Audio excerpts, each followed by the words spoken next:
Radhe Radhe friends, সবাই কেমন আছো? আশা করি তোমরা সবাই খুব ভালো আছো। আর আমি চলে এসেছি কোথায় বলো তো? একটা নতুন জায়গায়। তো দেখো, নতুন জায়গা নয়, সব দিন তোমরা দেখো প্রত্যেক একাদশী। আজ উৎপন্ন একাদশী, তোমাদেরকে জানাবো অসংখ্য অসংখ্য ভালোবাসা, অনেক অনেক ধন্যবাদ আমার সঙ্গে থাকার জন্য। আর যে যেখান থেকে আমার এই পঞ্চানন প্রামাণিক ব্লগটি দেখছো, তোমাদেরকে জানাবো অনেক অনেক স্বাগত, অনেক অনেক ভালোবাসা। আমি সুমিতা চলে এলাম তোমাদের কাছে একটা নতুন ভ্লগ নিয়ে। তো নতুন ভ্লগ বলতে আজ একাদশী ছোট্ট করে একটু দেখাবো। তো দেখো, এখানে আশ্রমে পুকুরটা কত সুন্দর, এত সুন্দর, এখানে আসলে না মনটা ভরে যায়। আর গাছগুলো দেখো, অসাধারণ অসাধারণ। মানে এখানে যে আশ্রমের সাইডে যে নারকেল গাছ আছে, এই নারকেল গাছগুলো এত লম্বা আর এত সুন্দর যে এর বলার নেই। আর আশ্রমে না ঠাকুর মন্দিরটা বন্ধ আছে, তার জন্যই আমি একটুখানি বাইরে বেরিয়ে চারিপাশে একটুখানি ঘুরে ঘুরে দেখছি আর তোমাদের সঙ্গে শেয়ার করছি। তো অবশ্যই যদি ভালো লাগে লাইক কমেন্ট শেয়ার করে দিও। আর এই একাদশীতে তোমরা সবাই কে কে একাদশী করছো অবশ্যই কমেন্টের মাধ্যমে জানাবে। আর আমরা তো প্রত্যেক মাসে দুটো করে একাদশী হয়, দুটোই করি। তো অবশ্যই আগে আমার ছোটো মেয়ে করতো, তো শরীরটা খারাপের জন্য এখন করছে না, আর আমরাই করছি দুজন। দেখা যাক গোবিন্দ যতদিন আমাদের টানাবে, গোবিন্দ যতদিন আমাদেরকে তার পাশে রাখবে, ততদিন আমরা করে যাব। তো দেখো, এখানে আশ্রমের সামনের পোর্শনটা, তো এখানে গেট আর সামনে একটা হরি মন্দির। আর তারপরে খুব সুন্দর, এখানটায় শান্তি এলাকা। তো এই শান্তিপ্রিয় জায়গাটায় আসলে না আমাকে আর মনে হয় না যে কোথাও যাই বলে। তাই তোমাদের দাদাভাইকে বলছি, সত্যি আমাকে এখানে থাকতে ইচ্ছা করছে। আর এখানে গাছ এত সুন্দর করে লাগানো হয়েছে, তো আমি সেটাই তোমাদের সঙ্গে শেয়ার করছি, একটু দেখো।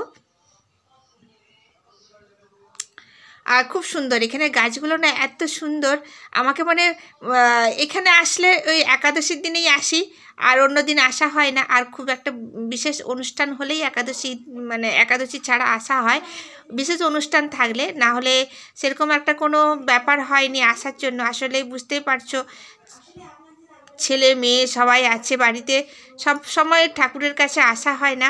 বাড়িতে গোপাল রয়েছে, তাকে ঠিক টাইম মতো রান্না করে দেয়া, আর টাইম মতো স্নান করানো, খেতে দেয়া, ঘুম পাড়ানো, সব কিছুটাই করতে হয়। তার সঙ্গে আমার বাচ্চাগুলো রয়েছে, তারপরে রান্নাবান্না আছে। আগে যেমন বাবা ছিলেন, বাবাকে নিয়ে টাইম পাস হয়ে যেত। আর এখন না টাইম কাটতে চায় না। এখন ওই ইউটিউবটা, সত্যি ফ্রেন্ডস তোমাদের সঙ্গে একটা আমার অভিজ্ঞতার কথা জানাতে খুব ভালো লাগে, যে আমি ইউটিউবে এসেছি বলে না আমার সত্যি খুব মনটা ভালো লাগছে নিজেকে। আর মন্দিরটা খুলতে একটু দেরি আছে, কারণ কি 12টার সময় মন্দিরটা খোলা হয়। আমরা চলে এসেছি প্রায় 11:30 দিকে, তো একটু টাইম ধরে চলে এসেছি। আরতি দেখব, আর এখানে প্রদীপ ধূপ জ্বালাবো, তার জন্য মন্দিরটা খোলা নেই বলে। অবশ্যই সঙ্গে থাকো, দেখতে থাকো।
আরতি হয়ে গেল আর আমাদের রাধা মাধবের দর্শনটা করালাম তোমাদেরকে। আজ একাদশী, তো দেখো সুন্দরভাবে আরতি হচ্ছে আর আমরা সবাই কিন্তু এই আনন্দ উপভোগ করছি। তো ফ্রেন্ডস, তোমরাও আনন্দ উপভোগ নাও আর রাধা মাধবের, রাধা গোবিন্দর তোমরা আশীর্বাদ প্রাপ্ত হও।